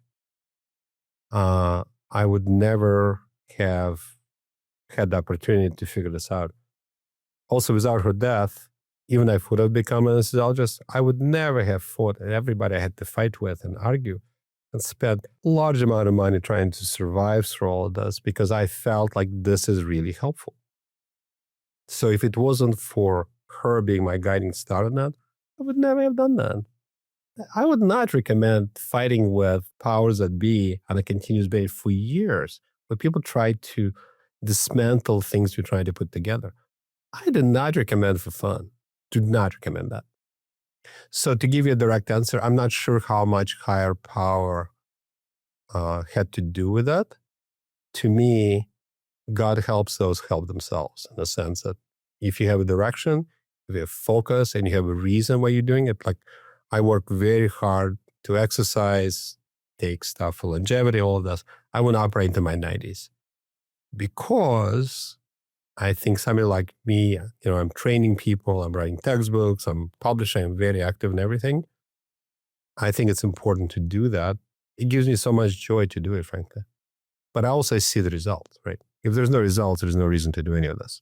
You talked about your near-death experience. I'd love to just go on a quick tangent, because it's one of those things that we've explored on this podcast before. I don't know if you know, but University of Virginia actually has a department that's there that looks at near-death experiences. I read about it, yes. They've published on it. They've written about it. We've had one of their primary teachers, and he's a physician himself who had a near-death experience, that not himself, but he was the recipient of somebody who had a near-death experience. His name is Bruce Grayson. and we've done a podcast with him. I think it's we can link to it in the show notes. Tell me about your near-death experience. You talked about this tunnel and this white light. What was going on, and how did it? What sort of lasting impact has it had on you? Oh my God, I think completely changed my mind. So first of all, let me give you a background. So I was always very introverted. Like, I couldn't really I was very introverted, shall we say, and very inhibited. After the experience, I don't strike you as a introvert at this point. No, in fact, one of our common friends said he loves to talk a lot. So make sure you guide him in the process. Well, that is my problem. There's no doubt about it. But you're asking questions. Anyway, so I was snorkeling. I got hit by a propeller and I was in a white tunnel. So I remember being very comfortable. So it was the most comfortable at peace place I've ever been, which is most commonly is described like that, I think, by a lot of people. And then, so I never saw God, but I saw angels and some of my ancestors talking to me. It's like, how you doing? It was more it wasn't really a specific conversation, but I was kind of floating in this tunnel, probably a minute, because I was drowning. At that time, I was bleeding and drowning. Not a good thing, obviously. And then the part that was really interesting, so I was like, oh, this is a great place to be. I hope I can stay here. So I heard this voice. It's like, it's not your time. And poof, I woke up and I was a sea of blood. And I since I did trauma surgery as a medical student, I had training in it.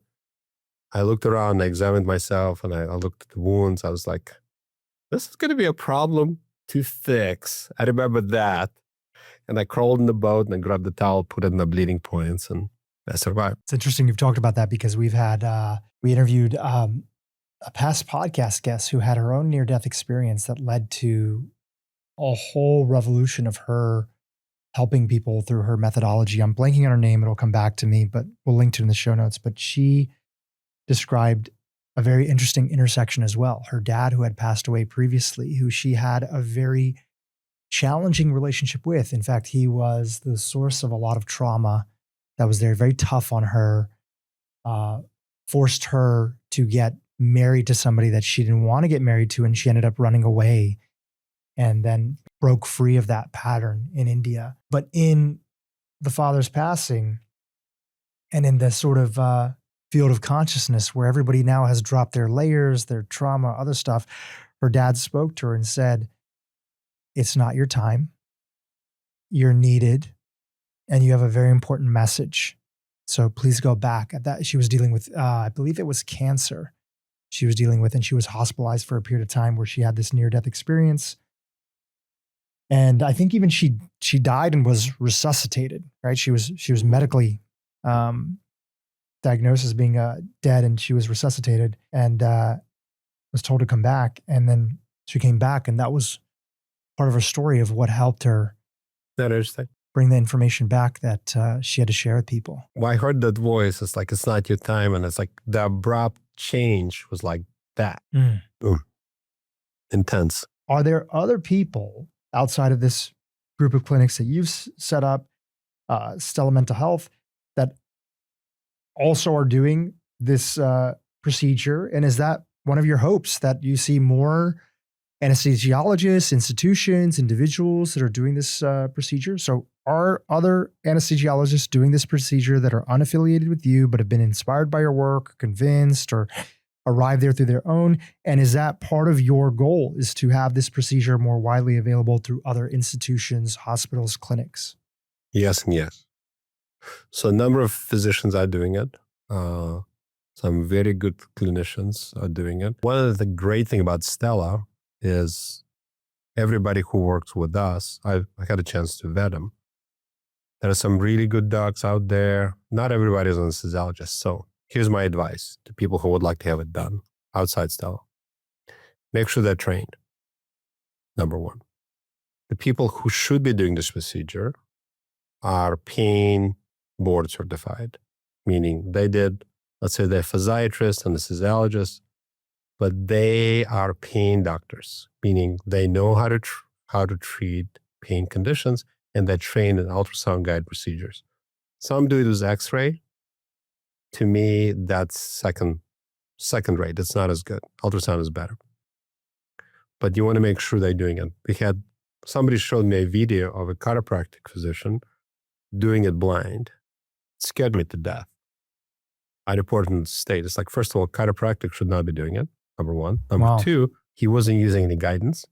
That's not good. That's wrong. Absolutely not.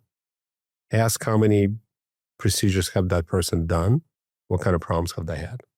But make sure they have ultrasound guidance, make sure they're pain board certified. That's crucial. And my hope, absolutely, that's why we're doing the study. One study comes out, I think institutions, there's going to be much more of it available. When you think about other adjunct things that people are exploring and some of them that you are rolling into your offerings at your clinic, and just to go on the record, I have no relationship at all with your clinics. Sometimes different testing facilities will offer, me or a family member to come in and get a procedure done. I deny those. I don't accept any of those. You guys haven't offered. We have no financial ties. I have no connection. It's literally because I have a podcast listener that I've befriended who knows people who've gone through this, that said that you have to dig into this and then mention your book. That's why we're having this conversation. I have no other relationship to you. I appreciate it. But with your offerings at Stella Mental Health and some things that people have independently done, like psychedelics, you've mentioned psychedelics.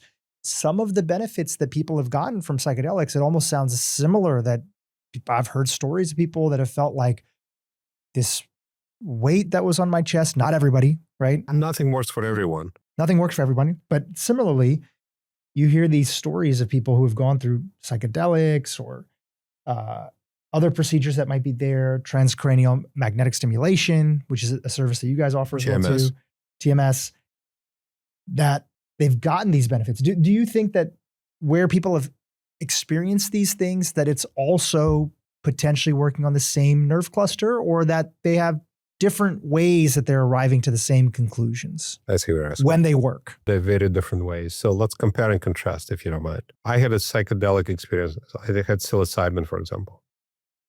So it was interesting. So the way that works, psilocybin, I think, is a really excellent drug. It'll probably be available relatively soon, we hope. Works well for depression. It grows nerve tissue back, right? So PFC. So in order to understand what's happening, it's pretty straightforward. So you need to know, let's say, 3 structures in the brain, simplified. PFC, prefrontal cortex, right here. Amygdala, that's the bad one. So if the lizard brain, or sort of brain, exactly. Ancestral brain, exactly, emotional brain, reptile limbic brain system, right? And then hippocampus. Hippocampus is memory, or state, not emotional memory, but regular memory. So if PFC is active, it can suppress the amygdala. If you can suppress the amygdala, you are not going to be anxious. Hippocampus, hippocampus is suppress the amygdala as well. So if you think about it from those are 3 organs you need to know about. Psychedelics, at least psilocybin, will activate PFC and can suppress the amygdala, right? Playing Tetris game will activate hippocampus, will help PTSD by suppressing the amygdala. Tetris, the video game that was invented in Russia. Yeah, that's the one. And then ketamine grows PFC as well. Transmagnetic stimulation grows PFC as well. All that suppress the amygdala. But does the affect the amygdala directly? Not really, that I'm aware of. Stellate affects the amygdala directly. So either raise the bridge or lower the water. Right? So what we found, I came up with the term SOF method, combination of ketamine and stellate. SOF method, special operative force method, because ketamine does some very good things, like grows nerve tissue back and works with is used for depression quite often. But it also activates fight and flight nerve growth. So that's not good. So combination of the 2 seems to work better. Right? Synergistic effect. Does that make sense? Yeah, that makes sense. So that's why, if you look at those 3 structures, it's a way oversimplification. There's no question about it. But that kind of gives you a feel But the great thing about Stellate for me, I can isolate just the sympathetic nervous system, just to the brain. Because if I give you a pill to do what my lung does, you're not gonna be able to walk, your blood pressure will drop. Yeah, other places, sympathetic should be working, but Stellate is a separate place. What are the, anytime somebody thinks about a shot in the neck, which you guys have demonstrated is very safe, every medical intervention has some risks that are there. That's why, you mentioned earlier that if somebody has really challenging, heart problem or, other severe issues, lung breathing issues, no different than like getting an epidural, you would say this is not for you, right? This is not for you. True. How do you guys measure essentially things going wrong, adverse reactions?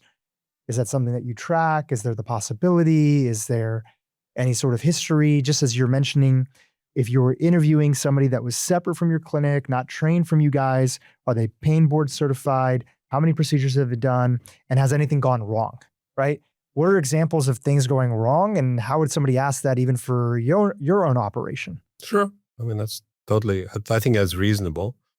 So I've done 5,000 procedures. I can tell you that. I had no fatalities. I have not had any permanent complications. Knock wood. Just to be sure, we'll do two of them. I mean, that's my stats currently. So that's a very commonly asked question. What are the possible side effects? How often do they really happen? And what can you do about it? Right? That's a fair question. So when I gave a testimony in Congress, if you want to see that, by the way, when they called me interesting names in Congress in 2010, here's what I told them. I said, Stellate Ganglion Block has been around since 1925. My father was born in 1925. It will not cause a tail. It will not cause any weird complications. It's like when you have new drugs, you don't know long-term what's going to do. Bupivacaine has been used, that's what drug we use, have been clinically used since 1970s. Yeah, that's actually what you're injecting in the nerve That's what's clusters. injected, right? And this is a drug that's used for pregnant women. So it's going to be pretty safe. You're not going to give spunky stuff to pregnant women. So drug itself, we know, is safe.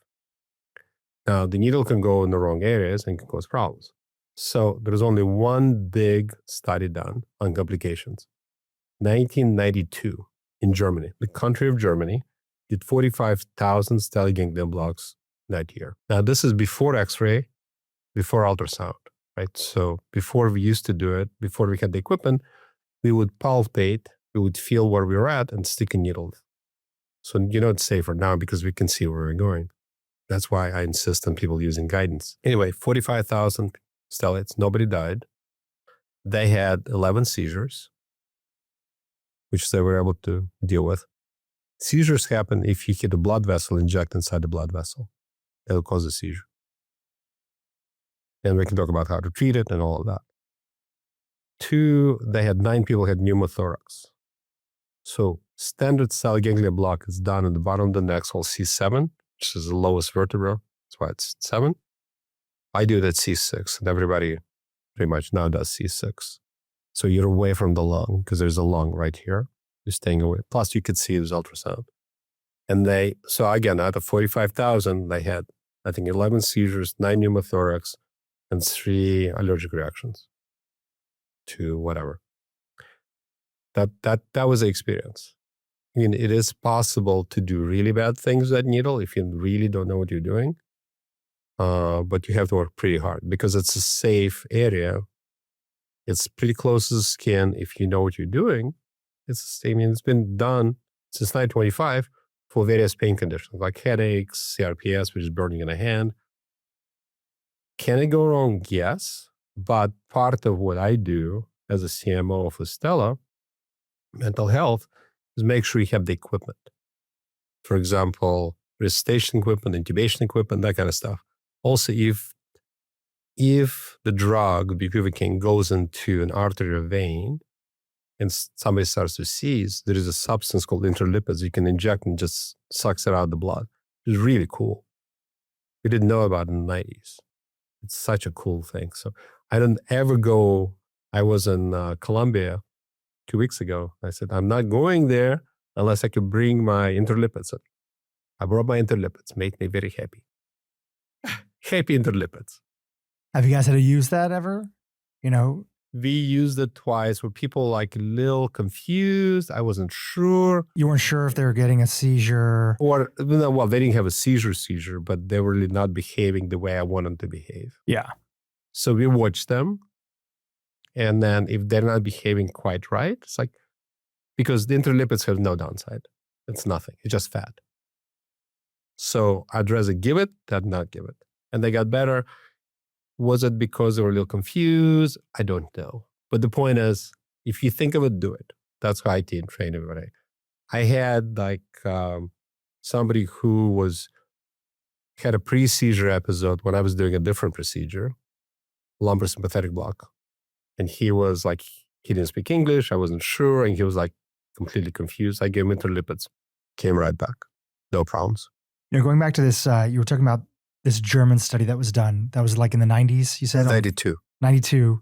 In Germany, they had done 45,000 of these procedures that were there. With this shot having been around so long, were there other people in the literature, case studies, journal, conferences that were proposing that, hey, you treat 45,000 people for pain. Many of them probably have, some version of trauma or PTSD or something like that. Were there other people that were hypothesizing that, hey, this should actually be a first line approach for helping with this injury in the way that you came to that conclusion? You mean mental condition? Yeah. That's a tremendous nuanced question. Let me give you a complete answer to that.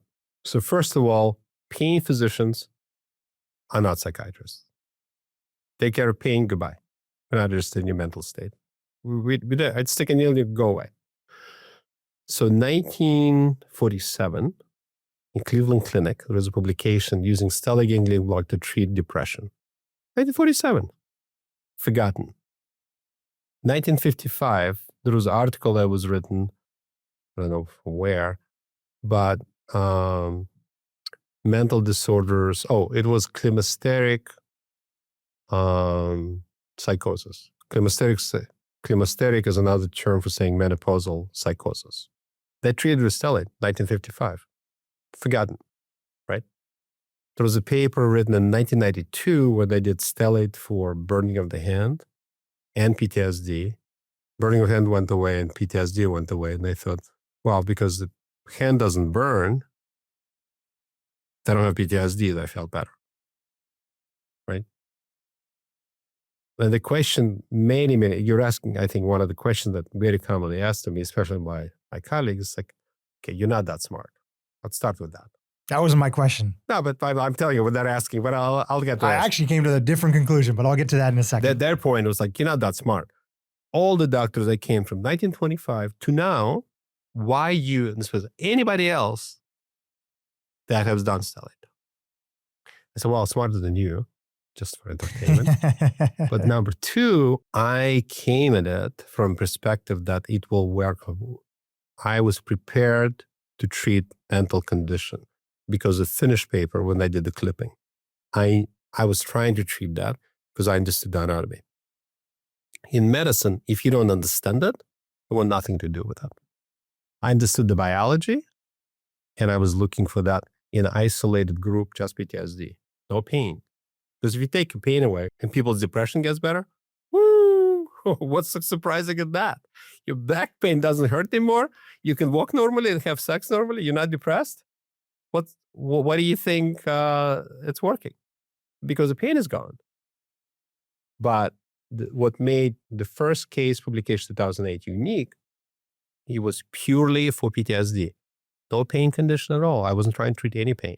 You were divorcing the two, which gave you the momentum to say that, hey, there's an opportunity to double down on this to actually help people who are not dealing with pain, but are just quote unquote, having this trauma-based injury to the body. That's exactly right. That's precisely right. Hopkins did a great review in 2016, and they were looking at how long has Stellate been used for psychiatric conditions and for what?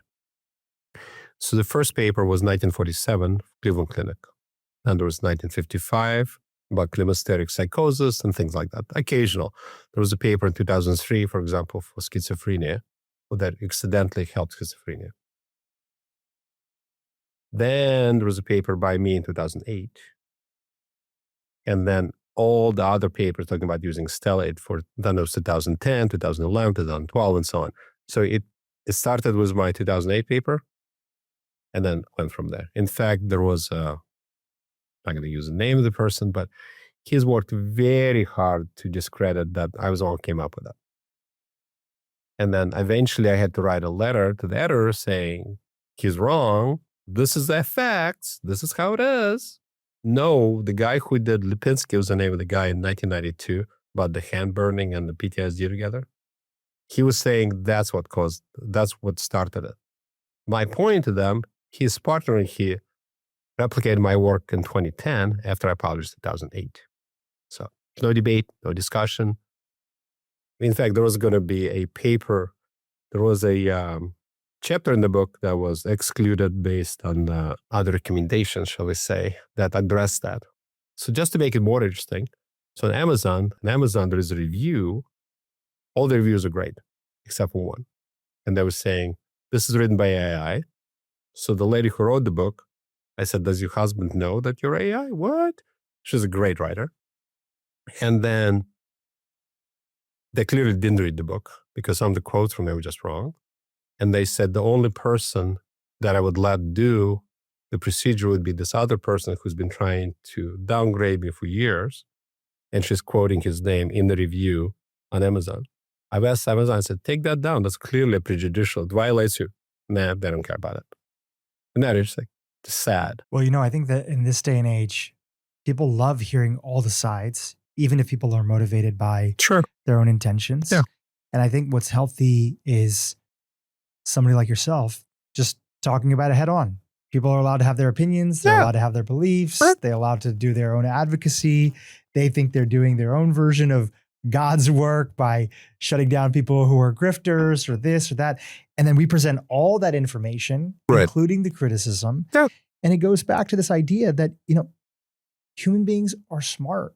And the ones who have been suffering or know family members that have been, they understand risk reward and they can navigate it, ask people, get opinions from people, listen to patient testimonials, talk to people, understand the valid criticisms that are out there, ask very tough questions to providers.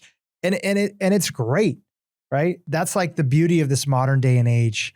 And, one of the benefits that have come from, long format podcast conversations that are out there is that, hey, let's just talk about it all. Right. And let's be. Exactly. And it's detailed by people who actually know what they're talking about. Right. People who are actually who started something, and I can give you endless detail about it, because I've been focusing on it for years. It's been 20 years actually. So the first time I did the block was 2006. It's 2026. It's kind of interesting. So the paper came out 2 years later. But it's been, this is a 20 years anniversary. So I think this is going to be the year for breakthrough finally. Yeah. Fascinating. Very fascinating. At the deepest level, as we're winding down here, people are asking themselves this big picture question is this idea of can trauma truly be healed? Or are we just learning to live with it? And you've painted the picture today that there is this possibility that if we see it through the lens of injury, that there's an opportunity. It may not work for everyone, but that there are strong signals. In medicine, if you look through the history of medicine, you're looking for, everything starts off with case studies. All right. Even hand washing. if people look at the history of hand washing, there was outrage at the idea from the early surgeons and people in delivery. That story gave me a lot of hope. Yeah. Now, I'll tell you why. So Weiss was the name of the guy. He was from Hungary. He went to medical school in Austria, which was the place to be in his day. He got there and he looked around and he found that when women gave birth at home by nurse practitioners, as opposed to doctors in hospitals, the death rate was 3 times higher in the hospital. So he's like, why would that be? But you need to know at that time, we're talking about circa 1873, something like that. And So bad humors, basically, if it smelled bad, it transmitted disease. That was the thinking in its day. And then, so he started studying it. He published on it. He wrote a book about it. He went lecturing, and he went to the doctors, and he said, wash your hands. You're transmitting something. I don't know what it is, but you're doing something. You'd think they'd embrace it, but they said, no. They said, you're calling us dirty. So they kind of he kind of lost it mentally a little bit, and he got placed in the psych ward. He was beaten to death a month after he was admitted. 20 years later, though, it's kind of interesting, 20 years now, 20 years later, germ theory came online by Lister in France. And they go, oh yeah, of course, you're transmitting germs from here to the mother. What turns out is the surgeons used to dissect dead bodies, autopsies, and walk over and deliver babies. So they carried stuff from dead bodies, and that's what mothers got fever, childhood fever. And that's what killed them, infections.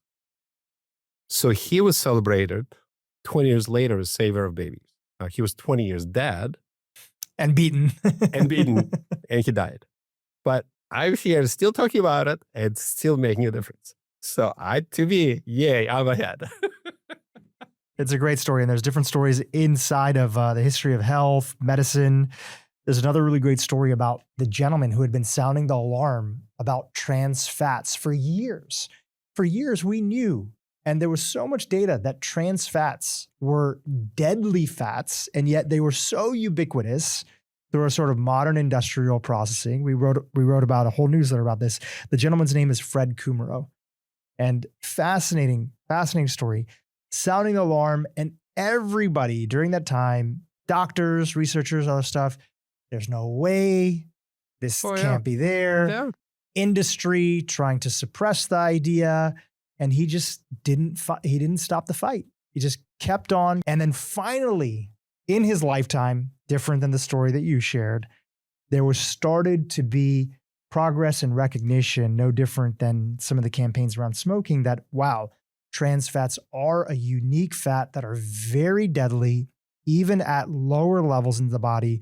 And we have to make changes in our food system to prevent these fats from being there. The unfortunate thing is that still trans fats end up in our food system, and we get exposed to them, but largely these industrial levels that people were consuming, it's much more lower. And Fred Kummerow, I think, lived into his 90s. Yeah. Well, I mean, I can feel that other part, H. pylori. People thought ulcers were not infectious. He showed it. It took him 20 years of fighting, 30 years. So it's endless, but I think it takes people who are committed and who are right. They knew they were right because they knew the information and they knew what they were talking about, and they stuck to their guns. God bless people like that. Part of medicine is, of course, people changing and evolving their thought as they get presented with new information. In micro, medium, or heavy ways, have you evolved how you've thought about this since 2006? You know, you've been doing this now for 20 years. Have there been changes in your approach as you've been presented with new information, clinical guidance that have been there that are worth noting or mentioning? Yeah, there's a couple of things which are new. So it's still the basic things. Anatomy is basic. So if you put a tracer in the ganglion, it connects to the brain. There's no question there. I'm starting to understand stellate as more, not just, before I was just thinking about that it changed the sympathetic nervous system, fight or flight nerves in the brain, and norepinephrine out. That was the only effect I was thinking about. Now I think of it as affecting the immune system. One, because it reduces interleukin-6 and all this. So inflammation causes brain fire. Brain fire leads to not functioning well, depression, all the things. We know stellate reduces inflammation. I think that's huge. Further, epigenetics, so genetic code can be changed by stellate. That's huge. I think that's pretty amazing. The other thing I am thinking about it now, actually in the last 6 months, I became a social media expert. But I'm going to be presenting at a conference, anxiety conference next week, talking about anxiety in adolescence. I'm very interested in that. So a lot of that is secondary to social media. So social media, I'm actually writing a paper right now about PTSD and social media that is the same in many ways. Causes inflammation, causes sleep dysfunction. In fact, if you look at the suicide rate of preteens, we're talking about 9 to 12, it's spiking. It's the highest it's ever been. Why are 9 to 12-year-olds taking their lives, right? Part of it is the screens. Because if you don't sleep, because if you're watching your screen, you don't sleep. If you don't sleep, now it's 1 or 2 in the morning, your inflammation goes up, no question, right? That happens. So now you're depressed, inflammation is increased, and all of that continues. And then you do, especially women or girls are more sensitive to it because they have a tendency of going online and comparing themselves, and they're beating themselves up. So all of that are major problems. So part of, we're going to go back in our patients and look, has the addictive use of technology been reduced by using Stellate? I don't know if you're familiar with Meta just lost their lawsuit and all those algorithms and all of that, dopamine, blah, blah, blah. The bottom line is we know our children are in trouble. I think Stellate will have a function in that, but I think prevention is key. You need to reduce, you need to get my only recommendation, very simple, no phones in the bedroom for anybody after 9:30 p.m. No screens, no nothing. Because blue light is completely screws up melatonin, you can't sleep, and that causes all type of problems, especially the younger brain. Your brain, children's brain up to 16 years old is built when they're sleeping. If you're not sleeping, you're not building your brain. It's not good. And you're already seeing increased anxiety and also decreased academic function. That's not good. Like in China, if you're under 18, after 9 p.m., all the phones go out by law. That's it. Last 6 years. No choice.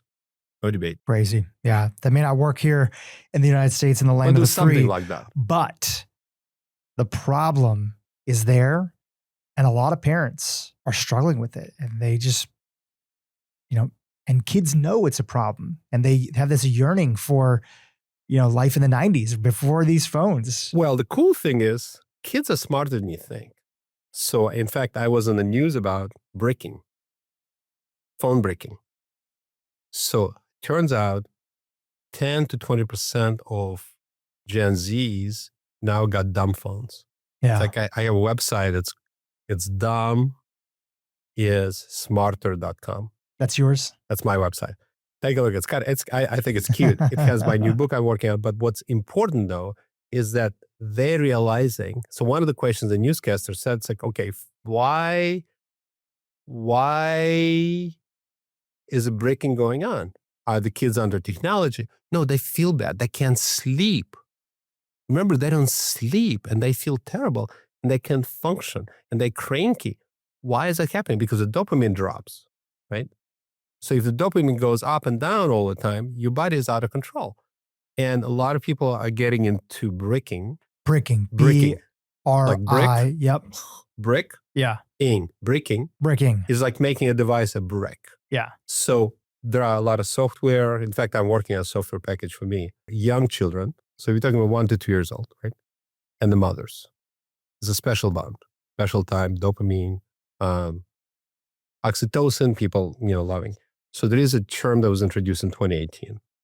It's called teleference or technoference. So technology interfering.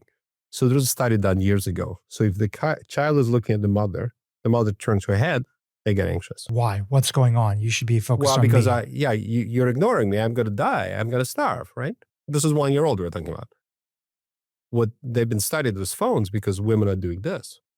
And then it turns out that children becoming more anxious and women becoming depressed. So I talked to one of the mothers like that. She said, oh my God, I'm so excited. I have this new thing coming in. I'm going to break my phone so it's not going to suck me and I can spend more time with my child. That's a big deal. And the problem is we are making anxious children. And then the other thing I saw, like phones attached to the crib, that's just mind-boggling to me. It's bad, but it's happening a lot.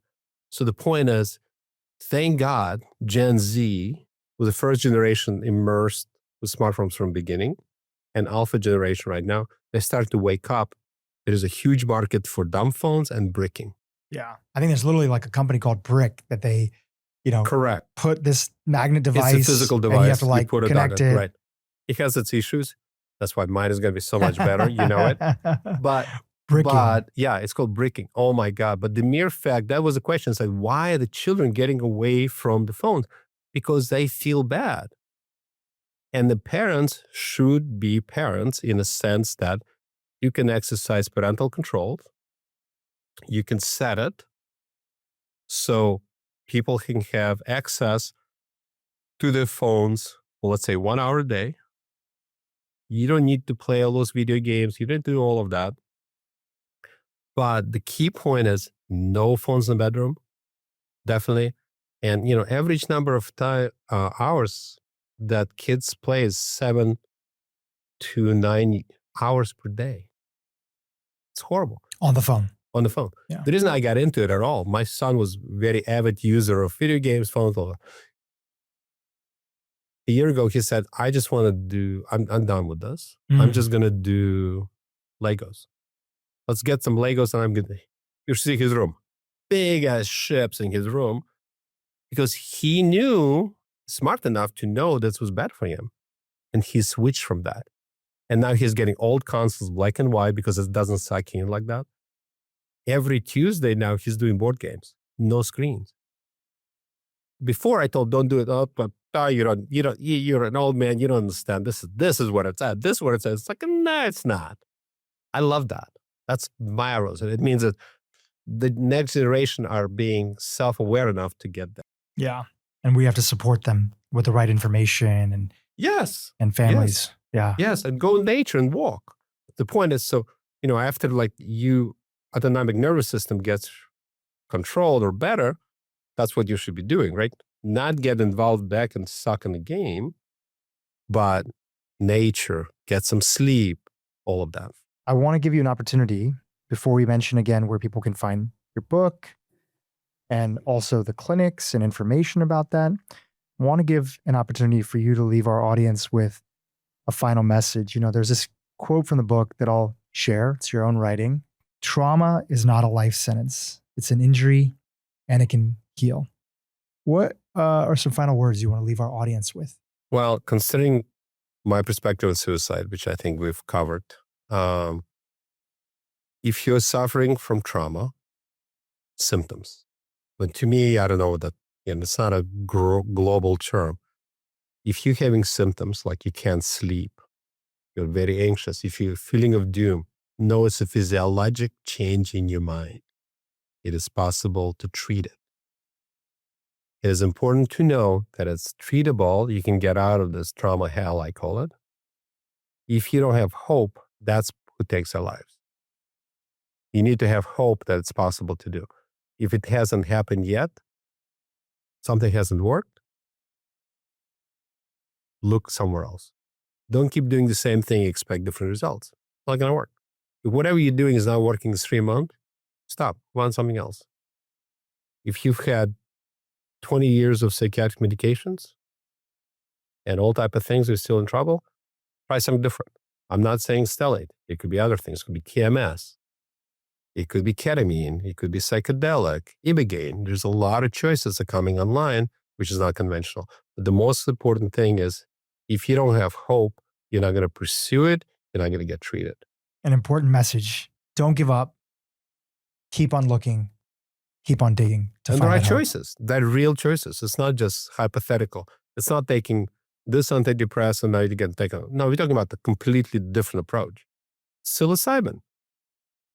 All medications been around forever. I mean, it's not a medication. God made it. But a lot of people with depression have amazing results in it. Try something different. Don't do the same thing. But be careful. I mean, certain things you need, like Ibogaine, for example, is a great drug, but it's not available here. But you need to do it in the city. Do not do that particular one in the cave. That's a dangerous medication or natural substance. The book is out. People can get it. We have a copy right here. The God Shot, Healing Trauma's Legacy, the Science, the Stories, the Solution. Link inside of the show notes. Stellate Mental Health. You've mentioned the multiple clinics, some examples of some cities we're recording here in Santa Monica. There's a location here, I believe, in Santa Monica. I haven't been before. I think so. What are some other cities inside of the U.S. that you guys have operations in? We have Boston, San Francisco, San Diego.